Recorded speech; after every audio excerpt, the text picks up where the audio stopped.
हर व्यक्ति की अपनी एक दिनचर्या होनी चाहिए। ऐसा नहीं कि आज हम 4 बजे उठे, कल 7 बजे उठे, पर फिर मन को आप कंट्रोल नहीं कर पाएंगे। मन के लिए एक दिनचर्या होनी चाहिए कि हमको 10 बजे सोना है, 4 बजे उठ जाना है, तो फिर 4 से 4:15 नहीं होना चाहिए, 4 बजे उठ जाना, ऐसा नियम बना ले। और उठ करके हमको थोड़ी देर नाम जप करना है, थोड़ी देर हमें वाणी जी का गायन करना है, थोड़ी देर हमें ध्यान, एक अपनी दिनचर्या। फिर हम अपने संसार के कार्य के नियम, जो संसार के कार्य हैं, उनको भी करते हुए भगवान को समर्पित करें। जैसे जो पद में है, जो आपको राष्ट्र सेवा मिली है, जो आपको समाज सेवा के पद मिले हैं, या आपको जो घर की सेवा के कार्य मिले, उनमें बहुत धर्म पूर्वक आचरण होना चाहिए। अगर आप अधर्म आचरण करते हैं, अपने पद का दुरुपयोग करते हैं, तो आप सुबह जग करके थोड़ा माला चला लीजिए, फिर भी आपका कल्याण नहीं होगा, क्योंकि आप अपने पद का, अपने सेवा का दुरुपयोग कर रहे हैं। जैसे हम जानते हैं कि अधर्म आचरण है, ये अधर्मी है, हमें पता है दोषी है, और वो हमको कुछ धन दे देता है, और हम उसको मुक्त करवाने की बात सोचते हैं, और जो निर्दोष है उसको फंसा देते हैं। अब तुम चाहे जितना माला चलाने की कोशिश करो या दान पुण्य करो, वो तुम्हारा अधर्म आचरण, वो अधर्म का धन तुम्हें सतमार्ग में नहीं जाने देगा। नियम लेना चाहिए कि जिस पद में है, जिस धर्म में है, जिस कर्तव्य में है, चाहे कुछ भी हो जाए, हम अपने कर्तव्य से विमुख नहीं होंगे। जितना जप महान है, उतने कर्तव्य महान है। दोनों बातें समझना। माला फेरा और इसके बाद बेईमानी, अधर्माचरण, इनका कोई नियम नहीं है कि हमें कैसे चलना है, तो वो माला काम नहीं कर पाएगा, क्योंकि उसका तभी सत्य भाव माना जाएगा माला जपला जब धर्माचरण है। धर्माचरण नियम से। बोले वो बड़े कट्टर नियम वाले हैं, उनको घूस नहीं, आप उनको भयभीत करके नहीं काम करवा सकते, प्रलोभन में काम नहीं करा सकते। ये हमारी गृहस्थी है ना, तो गृहस्थी के पालन के लिए धन चाहिए, और धन के लिए हम धर्म को आगे रखें, धन को नहीं। धर्म को, हमारा कर्तव्य क्या, प्रायः जैसे पूज्य बाबा ने कहा, आज हमारे देश में बहुत दुर्दशा हो रही है। दुर्दशा हो रही, क्यों? क्योंकि सब अपनी जगह से गलत हो रहे हैं। अगर अपनी जगह हम ठीक रहे तो हमारी दुर्दशा नहीं होगी। हमारा भजन कम होगा, लेकिन हम धर्म से चल रहे हैं तो हम विजयी होंगे। हम भगवान को प्रसन्न कर सकते हैं, क्योंकि हमें जो कार्य मिला है वो भगवान का ही कार्य, सृष्टि भगवान का कार्य। जैसे नए बच्चे कुछ वकालत पढ़ रहे थे, तो यहाँ के प्रश्न किया था कि हम जानते हैं कि वो दोषी नहीं है, हम जानते हैं कि वो दोषी है, पर दोषी हमें पैसा दे रहा है, तो हम वकालत पढ़ी इसीलिए, हम उसको जिताएंगे, फिर क्या कोई पाप है? तो उनका खुला पाप है। बोले नहीं, हमारी कोई ऐसा कंपनी दो, ऐसा कुछ बोले कि हमारी कंपनी को ये सिखाया जाता है, तो हमको तो ये करना ही होगा, अगर नहीं करेंगे तो हमारी वकालत का मतलब क्या रहा? तो नहीं, वकालत का मतलब अधर्मी को मुक्त करवाना नहीं है। वकालत का मतलब अधर्मी के सबूत एकत्रित करके उसको दंड दिलवाना है, और धर्मात्मा को मुक्त करवाना है। अब इसके लिए आपके पास अर्थव्यवस्था अगर कमजोर भी है, तो धर्म व्यवस्था आपकी पूरी है। धर्म व्यवस्था ठीक है तो परिवार स्वस्थ रहेगा, सुखी रहेगा, भगवान आप पर प्रसन्न रहेंगे। अच्छा, फिर हमने तर्क रखा कि जैसे आपकी बहन के साथ कोई गलत व्यवहार करे, आपको पता है, और वो आपको 10 लाख रुपया घूस दे, तो क्या आप उसका पक्ष लेंगे? नहीं, तो फिर दूसरी बहन के साथ किया। अब यहां विचार करना है ना, अपने भाई का अगर कत्ल किए हो, मुझे पता हो कि ये दोषी है, तो क्या हम पैसे से उसको मुक्त करने देंगे? लगेगा कि जान की बाजी लगा देंगे, और तुम्हें हम ऐसे ही एक गरीब आदमी की किसी ने हत्या की, तो आपका पक्ष बनता है। पर ये ज्ञान कहाँ मिलेगा? बिना अध्यात्म के ज्ञान तो मिलेगा नहीं। ज्ञान तो इस बात का मिला कि कैसे पैसा कमाया जाए। अच्छा, वो पैसा यदि अधर्म से आया है तो आपकी दुर्दशा कर देगा, आपकी बुद्धि भ्रष्ट कर देगा। तो जो बाबा कह रहे हैं कि आज हमारे समाज की बड़ी दुर्दशा हो रही, उसका कारण यही है कि हमें अध्यात्म का ज्ञान नहीं, हमें धर्म का ज्ञान नहीं, और बड़ी बड़ी गलतियां हो जाती है। बिल्कुल पता है आदमी निर्दोष है, और हम धन के प्रभाव से उसको दंड दे देते हैं। वो दंडा भगवान जब आपको पलट कर देंगे तो आप सह नहीं पाओगे, उसका परिणाम बहुत बुरा होता है। तो इसलिए समाज को चाहिए अपने अपने कर्तव्य का पालन करते हुए एक नियमावली बना ले। जैसे कुछ दुकानों का नियम होता है, कसम से कहते हैं कि तुम्हें हम अपना जान करके कि 100 रुपया मीटर ये मिला है, हम बिल्कुल मुनाफा नहीं ले रहे। नहीं, झूठ क्यों बोल रहे हो? दुकान खोले हो मुनाफा के लिए, झूठ क्यों बोल रहे हो? नहीं लेंगे मुनाफा, हम जितने का लाए हैं उससे मुनाफा लेंगे, पर 120 रुपया मीटर देंगे। कपड़ा बढ़िया है, नाप फिट है, इससे नीचे नहीं उतरेंगे, हमें सफाई देने की जरूरत नहीं है कि हम कसम खाते हैं या ऐसा। जानते हो ये बिजली है, दुकान है, नौकर लगे हैं, तो इसका मुनाफा लेने के लिए दुकान खोलें, कोई दान करने के लिए तो नहीं। तो सबको पता है मुनाफा लेगा, लेकिन एक फिक्स दाम, उसे 10-20 रुपया का मुनाफा लेकर के हम उसको बेच रहे हैं। लेकिन झूठ क्यों बोले? झूठ के बिना धंधा नहीं चलता। नहीं, ऐसा नहीं है। अब असत्य बोलोगे तो उससे जो आपको मुनाफा मिलेगा वो आपकी बुद्धि भ्रष्ट करेगा। और सत्य है कि मुनाफा के लिए है वही चीज, और आप एक फिक्स रेट में दे रहे, बढ़िया है। अब अगर आप कोई मिलावट करके भोजन सामग्री दे रहे, आपको पता है, तो जो खाने वाले के हृदय में बैठे हुए भगवान है वो तुम्हारे जीवन में मिलावट कर देंगे। ये कहाँ समझा जाता है? एक आदमी सिंथेटिक दूध बना रहा है, उससे कहो ये अपने बच्चे को पिला, नहीं पिलाएगा। फिर ये दूसरे का बच्चा जब पिएगा तो उसकी हालत क्या होगी? दूसरे शरीर में जाएगा तो हालत क्या होगी? वो केवल धन की बुद्धि रखता है। एक आदमी घी में केमिकल मिला रहा है, एक ऐसे अभक्ष्य पदार्थ मिला है, वो स्वयं नहीं खाएगा, लेकिन वो होटलों में भेजा जाएगा, हजारों लाखों लोग खाएंगे, बीमारी बढ़ेगी, उसको रुपया से मतलब है। ये चीज, ये दुर्दशा हर जगह धर्म का ज्ञान न होने के कारण फैल रही, नहीं फैल रही। एक मरीज बीमार है, असली दवाओं में पैसे ज्यादा है, नकली दवा लेकर के असली के दाम में बेच देना, उसको बिल्कुल फायदा ना होना। लेकिन परमात्मा देख रहा है, तुम जानते हो नकली दवा है, वो तो नहीं जानता बेचारा, ज्यादा पढ़े लिखे नहीं, किसान आदमी गांव का आया है, तुमने दे दिया और उसने पैसा दिया असली के। अब वो पैसा तुम्हारी बुद्धि भ्रष्ट करेगा, तुम्हारे परिवार में कलह पैदा करेगा और तुम्हारा पतन कर देगा। ऐसे हर डिपार्टमेंट में, हर विषय में यदि हम अपने धर्म से चले, अपने सत्य से चले और थोड़ा भी भजन होगा, वो आपको उत्तम गति प्रदान करेगा। पर ऐसा कहां समझ में आ रहा? अध्यात्म के बिना भला ऐसा समझ में आएगा? तो इसीलिए कह रहे हैं हमारे देश की दुर्दशा हो रही। पूर्वजों में पहले ये था कि हमारा धर्म नहीं जाना चाहिए चाहे प्राण चले जाए, हमारा चरित्र नहीं जाना चाहिए चाहे सर्वस्व नष्ट हो जाए। आज इसकी कोई परवाह नहीं, तो उसी से बुद्धि भ्रष्ट हो जाती है, जीवन एक पशुवत आचरण वाला हो जाता है और वो अपने को बड़ा सुखी समझने लगते हैं कि हमारे पास बड़ा वैभव है। लेकिन प्यारे, उस दिन को याद करो जिस दिन तुम्हारा आखिरी समय होगा, ना तुम्हारा फार्म हाउस जाएगा, ना महल तुम्हारा जाएगा, ना बैंक बैलेंस जाएगा, ना कोई व्यक्ति और ना ये शरीर। अब तुम्हारे कर्म तुमको भोगवाएंगे। उस समय की कौन याद करता है? अगर उस समय की याद हो तो भय लग जाए कि नहीं पाप नहीं करूंगा, क्योंकि जाना है यहां से। अच्छा, कब जाना कुछ पता नहीं, किसी भी समय ट्रांसफर हो सकता है इस शरीर से। तो हमें लगता है कि महापुरुषों के जो वचन है कि हमें एक नियम से जीवन जीना चाहिए, धर्म पूर्वक जीवन जीना चाहिए, अपने कर्तव्य का पालन करना चाहिए। जो हमारे लिए कर्तव्य, आज प्रायः धन प्रधान बुद्धि होने के कारण कर्तव्य स्वाहा हो रहा है। एक विद्यालय में विद्यार्थी के लिए जो गुरु पद में बैठा है, उसका क्या कर्तव्य है? वो अपने कर्तव्य को भूला हुआ है। भला छोटे छोटे विद्यार्थियों को, जिनकी नींव पूरे राष्ट्र सेवा में, समाज सेवा में ये बन सकते हैं, अगर उनको हम सही शिक्षा नहीं दी तो उनका पूरा जीवन बर्बाद हो जाएगा।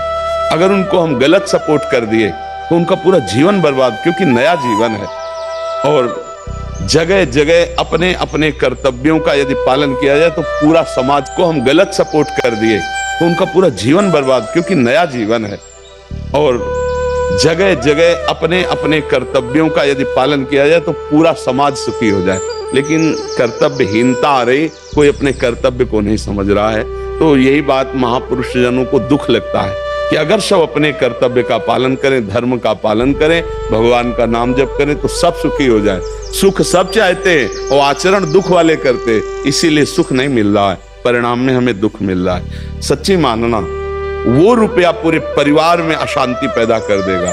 और धर्म पूर्वक 100 रुपया लाओगे, 4-5 परिवार के बैठ के नमक रोटी खाओगे, आनंद से सोओगे, बड़ा प्यार रहेगा, भगवान की कृपा रहेगी। पर ये बात समझ में नहीं आती है। तो ये वृत्ति अगर छोड़ी ना जाएगी तो कुछ भी कर लो, कहीं भी दान पुण्य कर लो, लाभ नहीं मिलेगा। ये सुबह ब्रह्म मुहूर्त में उठने ही नहीं देता, उससे नाम जप में पूरा नहीं हो पाता। और नहीं, आपकी लगन कमजोर है बच्चा। नहीं, हमारा मन सोने नहीं देता, आप क्या बताओ क्या तुम्हारा मन उठने नहीं देता और हमारा मन सोने नहीं देता। अभ्यास योग युक्तेन चेतसा नान्यगामिना। जिसे शरीर बहुत क्लिष्ट रोग से युक्त है, तो जैसे डायलिसिस हुआ शाम तक, अब डायलिसिस के बाद जो हालत होती है वो ऐसी होती है जो अब कुछ शरीर में भारी भड़कन, कुछ खाने की इच्छा नहीं, 11-12 नींद ही नहीं है। अब अगर थोड़ी आनी शुरू हुई तो हमारी 2 बजे से दिनचर्या, मतलब 1:30 बजे में जगना है। अब अगर हम सोते हैं तो फिर जग नहीं पाएंगे, तो याद चले गए। 1:30 बजे उठे, आसन में बैठे, पानी गर्म हुआ मिला, और 2 बजे शौच स्नान के लिए बात दिनचर्या किया, 2:45 बजे तो यहाँ आ जाते हैं। क्या हुआ? हमने नींद लेने का बहुत अभ्यास किया तो आंख नहीं खुल रही, और नींद पर बचपन से उस पर शासन हुआ तो वो हमसे कहते राधे राधे। अब उससे कोई परेशानी, थोड़ा तो शरीर है ना प्राकृतिक, पर अब ऐसी परेशानी नहीं होती कि सत्संग छूट गया, भजन छूट गया, अब तो हम विक्षिप्त, ऐसा नहीं होता। तो ऐसे ही आप अभ्यास कीजिए। आजकल तो सुविधा है, अलार्म लगा लीजिए तो आपको जगा देगा, आप जग गए। आप दिनचर्या करिए, कुछ दिन बाद बिना अलार्म के जग जाएंगे। अपने लोगों की ऐसी दिनचर्या थी पूर्व में कि मतलब अगर आप घड़ी से देखो तो 5 मिनट का अंतर है, तो हम नहीं कह सकते कि ऊपर नीचे, ठीक राइट टाइम अपने आप आंख खुलेगी अपने आप। अब बचपन से अभ्यास रहा है ना, ठीक 2 बजे हमारी दिनचर्या, आज की नहीं, ये 20 वर्ष की है। जब मान लो सत्संग ये सब नहीं चलता था तो सुबह स्नान करके 2 बजे वृंदावन की परिक्रमा, सूर्योदय होते होते मंगला होकर फिर गुरु जी की सेवा, ऐसा। तो हम अभ्यास कमजोर कर रहे हैं। किसी किसमें आशीर्वाद की जरूरत है, अभ्यास कीजिए।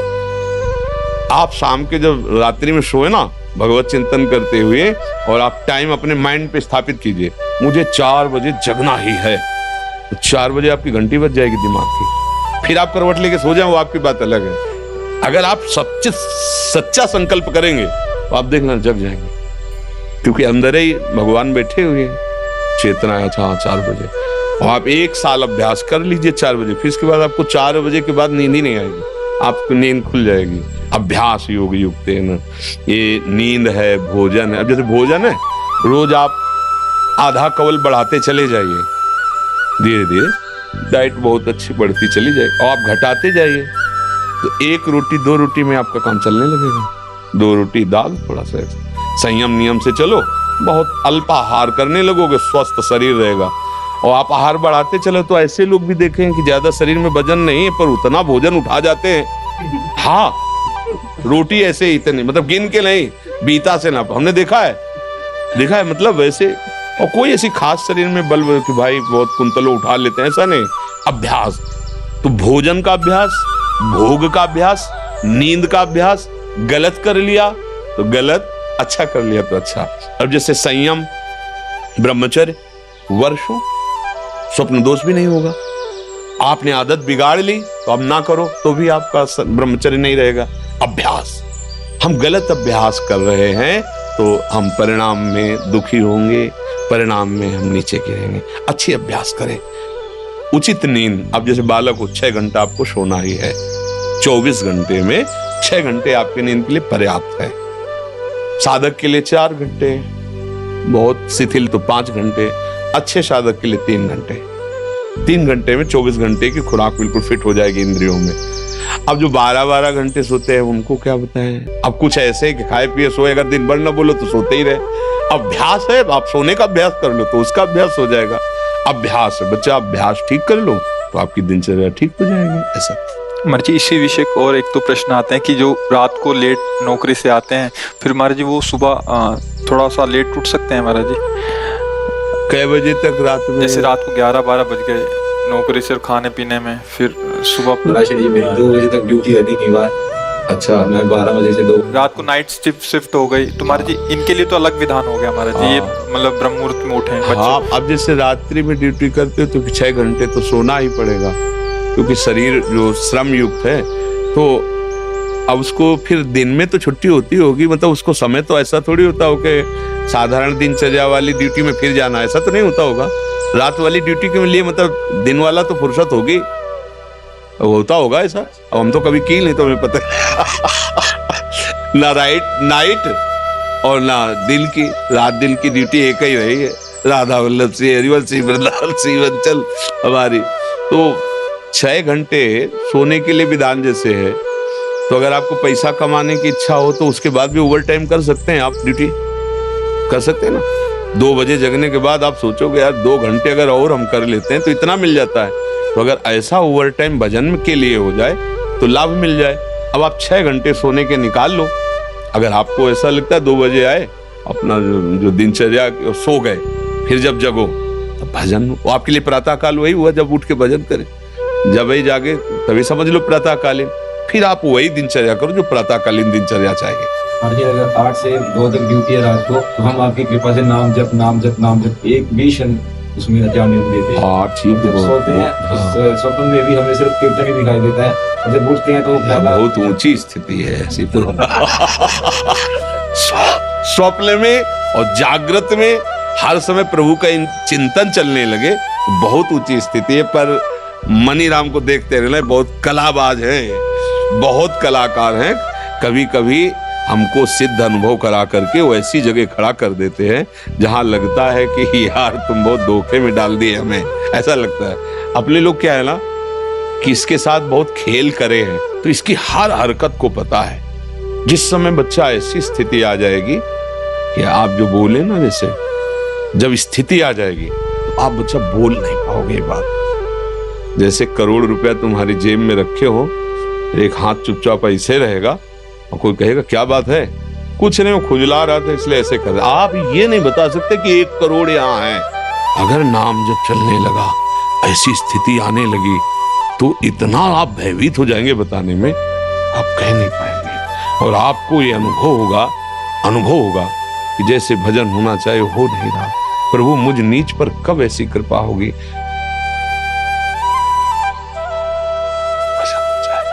अभी क्या है, कृपा से हो रहा है और अहंकार में स्वीकृति हो रही, इसलिए टिकाऊ बात नहीं बच्चा।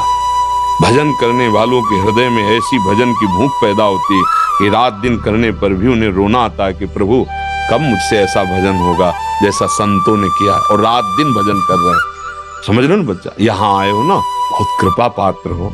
तो अब वास्तविक तुम्हारी स्थिति ऐसी हो जाए कि जागृत स्वप्न सुषुप्ति सूरत में राधा पदार्थ छटा, चाहे जग रहे हो या सो रहे हो या स्वप्न में हो, लाडली लाल के साथ आपका मन सावई मना कृष्ण पदार।